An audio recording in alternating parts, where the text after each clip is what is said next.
Welcome back guys to anime time moments. आज के दिन से हम लोग स्टार्ट करने वाले हैं सोल लैंड 2 की मानहुआ को। मानहुआ स्टार्ट करने के पीछे की रीजन सिर्फ इतनी है कि काफी ज्यादा लोगों को नॉवल एक्सप्लेन करते हुए मैं काफी ज्यादा बातें ही नहीं था समझा पाता, मगर वहीं पर अगर आपके सामने उस सीन की पिक्चर शो हो रही हो तो आप सबको उसे अंडरस्टैंड करने में काफी ज्यादा आसानी हो जाएगी। और इसी के साथ ही साथ मैनहुआ और नॉवल की स्टोरी में सिर्फ थोड़ा सा ही फर्क होता है, जिसकी वजह से मैं आप सबको नॉवल जैसी मिलती जुलती स्टोरी ही मानहुआ में एक्सप्लेन कर पाऊंगा। और अगर तो आप सबको मानहुआ में सीरीज को देखना अच्छा लगने वाला है तो इस वीडियो पर 5K लाइक्स कंप्लीट करवा देना, तब ही मुझे इस बात का पता चलेगा कि आप लोग मानहुआ को भी उतना ही लाइक कर रहे हो। जिसके बाद मैं इसी पर वर्क करते हुए आने वाले टाइम में यही वीडियोस लेकर आता रहूंगा, जहां पर मैं आप सबको picture by picture word by word ये एक्सप्लेन करता रहूंगा। और आप लोग मुझे नीचे कमेंट्स में भी अपनी थॉट्स को सजेस्ट कर सकते हो। नेक्स्ट इन नॉवल से मैं हूँ फैजान। हम लोग स्टार्ट करते हैं अपनी आज की वीडियो को।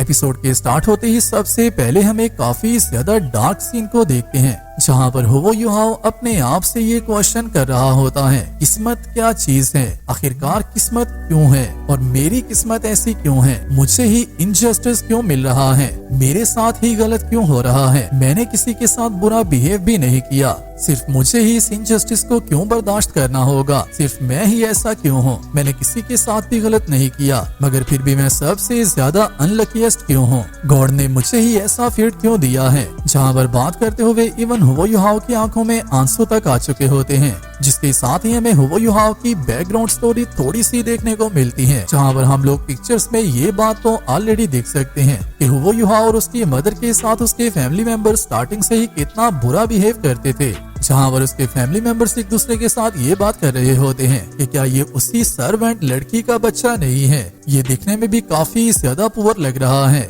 जिसके साथ ही एक और कैरेक्टर कहती है, ड्यूक्स की फैमिली में एक सर्वेंट का बॉर्न होना काफी ज्यादा अनएक्सपेक्टेड सी बात थी, मगर देखना तो हमें ये होगा कि जैसे ही ड्यूक अपनी फैमिली को छोड़कर यहाँ से किसी काम के लिए जाता है तो फिर उसके बाद ये लोग किस तरह से रह पाएंगे। जिसके साथ ही हम एक और कैरेक्टर को देखते हैं जो कि हुवो युहाओ और उसकी मदर से कहती है, तुम्हारी इलनेस की वजह से तुम्हें मेंशन से जितना हो सके उतना ज्यादा दूर रहना चाहिए, मगर हमारी डुचेस की फैमिली और भी ज्यादा मर्सीफुल है, जिसकी वजह से हम लोग तुम्हें सर्वेंट क्वार्टर्स में एक रूम देने वाले हैं जहाँ पर तुम रह सकती हो। जिसके साथ ही कुछ और लोग हुवो युहाओ का मजाक बनाते हुए कहते हैं, तुम सच में काफी ज्यादा यूजलेस इंसान हो, इस बात में कोई शक नहीं कि तुम एक सर्वेंट के बेटे हो, तुम्हारी मार्शल सोल भी काफी ज्यादा लो है, इवन कि तुम्हारी मार्शल सोल हमारे ड्यूक्स की ब्लड लाइन को मैच ही नहीं करती, तुम अपनी मदर की तरह ही यूजलेस हो, आखिरकार तुम मर ही क्यों नहीं चाहते। और ये सब बातें हुवो युहाओ अपने आप से कर रहा होता है और उसी के साथ ही कहता है, मेरे साथ जितना कुछ भी गलत हुआ है मैं उस सब को ही बर्दाश्त कर सकता था, मगर सिर्फ मेरे पास अपनी मदर ही तो मौजूद थी और मेरी मदर को भी मेरे से क्यों छीना गया है। जहाँ पर हम देखते हैं हुवो युहाओ की मदर उसके सामने ही दम तोड़ देती है, जहाँ पर हुवो युहाओ इस सिचुएशन को एक्सप्लेन करते हुए कहता है, मेरी मदर के पास अपनी मेडिसिन तक के लिए पैसे भी नहीं थे, जिसकी वजह से मेरी मदर ओवर टाइम कर कर काम किया करती थी। हालांकि मैं अपनी फैमिली का सबसे ज्यादा अनवांटेड चाइल्ड था, मुझे कोई भी प्यार नहीं था करता और ना ही कोई मुझे जिंदा देखना चाहता था, मगर सिर्फ मेरी एक मदर ही तो थी जो मुझे बेहद प्यार करती थी, मगर गॉड ने मेरे से मेरी मदर को भी ले लिया है और मैं सिर्फ अकेला ही रह गया हूँ, मेरे पास कोई भी ऐसा नहीं रहा जो कि मुझे प्यार करता हो। जिसके साथ ही हम नेक्स्ट वीडियो में देखते हैं हुवो युहाओ की मदर के चले जाने के बाद हुवो युहाओ काफी ज्यादा परेशान था, जैसा कि कोई भी चाइल्ड अपने पेरेंट्स से जुदा होने के बाद होता है। जहाँ पर हुवो युहाओ अपने आप से ही काफी ज्यादा क्वेश्चन किया करता था और गॉड से बात करते हुए कहता था, आखिरकार तुम मेरे से और क्या चाहते हो, क्या तुम ये चाहते हो कि मैं तुम्हें सबमिट कर दूं, क्या तुम ये चाहते हो कि मैं ये एडमिट करूं कि मैं किसी काम का भी नहीं हूँ, क्या तुम ये चाहते हो कि मैं अपनी ऐसी किस्मत को एक्सेप्ट कर लूं, तो फिर ठीक है, मैं ये सब बातें मानने के लिए तैयार हूँ। मगर उसी के साथ ही हम आते हैं अभी के हुवो युहाओ के व्यू पर, जो कि इन सब बातों से तंग आ चुका होता है और उसी के साथ ही कहता है, ऐसा हरगिज नहीं होने वाला, मैं कभी भी हार नहीं मानने वाला, मैं इतनी आसानी से किसी से भी नहीं हारूंगा, मैं कभी भी गिव अप नहीं करूंगा। जहाँ पर हम लोग हुवो युहाओ की आइस में भी मोटिवेशन को देख सकते हैं, जिसके साथ ही हुवो युहाओ अपनी मर चुकी मदर से कहता है, मैं कभी भी ये नहीं बोलूंगा कि मुझे मेरी मदर ने क्या कहा था, मैं हर हाल में स्ट्रॉन्ग बनूंगा। और हुवो युहाओ की मदर ने उसे इस वर्ल्ड का स्ट्रॉन्गेस्ट स्पिरिट मास्टर बनने का कहा होता है, जिसके साथ ही हुवो युहाओ दोबारा से अपनी मदर से कहता है, मैं आपकी स्माइल को प्रोटेक्ट तो नहीं कर सका, मगर मैं आपसे इस बात का प्रॉमिस करता हूँ मैं जितना हो सके उतना ज्यादा हार्ड वर्क करने वाला हूँ और सबसे ज्यादा स्ट्रॉन्गेस्ट स्पिरिट मास्टर बनने वाला हूँ। और मैं ऐसा इंसान नहीं बनूंगा जिसका कि जब दिल करे वो तब आकर मेरी बेइज्जती कर दे, बल्कि मैं ऐसा स्पिरिट मास्टर बनूंगा जिसका नाम पूरे कॉन्टिनेंट में सब लोग जानते हों, चाहे फिर उसके लिए मुझे कितनी भी हार्डशिप्स को क्यों ना देखना पड़े, चाहे मुझे कितनी भी ज्यादा एफर्ट क्यों ना करनी पड़े। मगर एक दिन ऐसा जरूर आएगा जब मैं दोबारा से वापस आऊंगा और जिस दिन ऐसा होगा तब के वक्त ये सारी किस्मत बदल चुकी होगी। जिसके साथ ही युहाओ दोबारा से अपनी मदर से कहता है, आज के दिन के बाद मैं आपका सरनेम लेने वाला हूँ, आज के दिन के बाद मेरा नाम हुवो युहाओ होने वाला है। मैं अपनी अच्छी लाइफ के लिए स्ट्रगल करने वाला हूँ और एक ऐसा लीजेंड बनने वाला हूँ जिसे कि कोई भी नहीं भूलेगा। जिसके साथ ही युहाओ अपना घर छोड़कर भाग जाता है और इसी के साथ ही हम नेक्स्ट वीडियो में देखते हैं युहाओ को एक और जगह पर, जहाँ पर युहाओ एक लेक में बात कर रहा होता है और बात से फ्री होते ही कहता है, जहाँ पर बाथिंग के बाद मेरी ऑलरेडी काफी ज्यादा एनर्जी रिस्टोर हो चुकी हुई है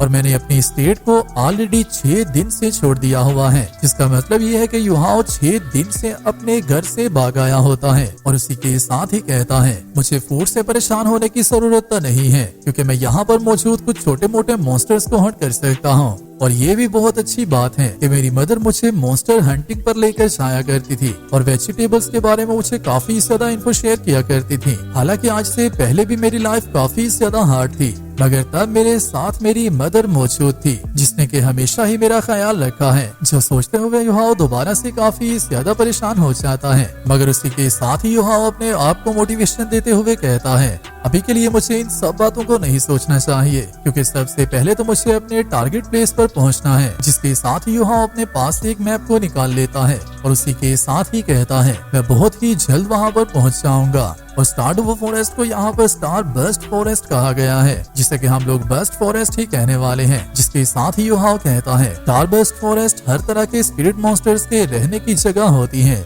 जिसके साथ ही युहाओ कहता है, मुझे किसी भी 100+ ईयर्स के मॉन्स्टर को भी किल करने की जरूरत नहीं है, बल्कि मैं तो एक 10 ईयर के स्पिरिट मॉन्स्टर को किल करने के बाद भी खुश हो जाऊंगा। और उसी के साथ ही जैसे ही मुझे एक स्पिरिट रिंग मिल जाएगी तो फिर फाइनली मैं भी एक स्पिरिट मास्टर बन जाऊंगा। जिसके साथ ही युहाओ इस काम को भी छोड़कर अपने खाने की तैयारी करने लगता है। और यहाँ पर युहाओ जिस डैगर का यूज कर रहा होता है वो डैगर युहाओ को उसकी मदर ने गिफ्ट की होती है। जिसके साथ ही युहाओ कहता है, जैसे ही मैं अपनी इस डैगर की तरफ देखता हूँ तो हमेशा ही मुझे मॉम की याद आती है, मगर मॉम को परेशान होने की जरूरत नहीं है क्योंकि मैं बहुत ही जल्द एक स्पिरिट मास्टर बनने वाला हूँ। जिसके साथ ही युहाओ कहता है, सब लोग ही अपनी 6 इयर्स की एज तक अपने स्पिरिट को अवेकन कर चुके होते हैं और कुछ लोग तो उसके जेंस के साथ ही पैदा होते हैं और कुछ लोगों को तो उनका जेंस उनकी स्पिरिट अवेकन होने के साथ ही मिल जाता है। और जैसे ही कोई भी इंसान स्पिरिट मास्टर बन जाता है और जैसे ही किसी भी इंसान को जेंस मिल जाता है तो फिर वो स्पिरिट मास्टर बन सकता है। स्पिरिट्स को हम लोग 2 कैटेगरीज में डिवाइड करते हैं, जिनमें सबसे पहली टूल स्पिरिट होती है और सेकंड नंबर पर बीस्ट स्पिरिट होती है। जिसके साथ ही हमें ये बताया जाता है कि युहाओ के पास जो सी स्पिरिट मौजूद है वो एक रेयर बीस्ट स्पिरिट है